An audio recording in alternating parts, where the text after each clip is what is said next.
Okay, boys and girls, we're back to Monday part 2. And remember, I told you I wanted to do a video on context clues because that is your lesson 3. Okay, so context clues, again, are words in a lesson. And I'm using this slide from a place called SlideShare where other people make slides. And I like this one. I thought it was cool and it's helpful. And I'm going to use this to help you guys know what context clues are, okay? So we're going to go to the next slide. Let's go back. Okay, to find context clues, you have to think like a shark. You have to look all around to find clues, to find the meaning of the word. Use these 4 strategies to help you attack the word and find what it means. Number 1, synonyms. And I told you in video number 1, okay? Synonyms, things that are the same. In class, we use this, things that are the same, things that are opposite, okay? You might find a word with the same meaning. The homework was more complicated or difficult than she had first thought. So the word complicated, I might not know what it means, but when I see the word or, that's a signal word that, difficult is a synonym to complicated. So complicated means difficult. Another way you can do is find a word that might mean the opposite in the sentence or in the text. So for here, even though some of the dogs were very docile, others were very mean. So wait, if something is very mean, well, what's the opposite of very mean? Docile, maybe nice, calm, okay? So the opposite is another way, or antonyms are another way to finding the context clues. Find an explanation in the sentence. The word might be explained in the sentence before or after the word you don't know, the unfamiliar word. Jo was so exhausted, she could hardly keep her eyes open.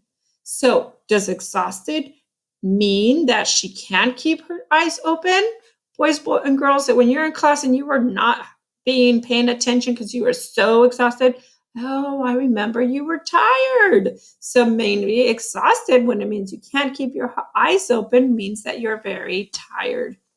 And find examples. That's strategy number 4. Sometimes right after the word, they give you an example. Here's the sentence. Celestial bodies such as the sun, moon, and stars can be seen in the sky. Well, what are celestial bodies? Oh, wait a minute. They told me sun, moon, and stars seen in the sky. Oh, the things that I can see in the sky. So that is how they will show you examples, boys and girls. Oops. So let's go to the last one. If you still can't read the word, leave it and just keep on reading. Come back, boys and girls. Come back to the text and keep on reading, and then come back and read it again and see if there's context clues there. Now, boys and girls, the next thing I'm going to do is I'm going to allow this to read for you so that you can read it for those of you that have a hard time reading it, okay? Let's go to the read. Play. 1. Remember to annotate as you read. Alexander Graham Bell, It Talks, by Kathy Fergang. Telephones have connected people to one another since the late 1800s.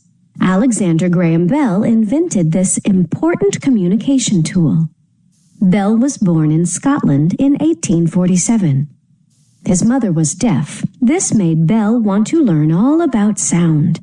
He learned how it travels as vibrations or sound waves. He wanted to find new ways for people to communicate.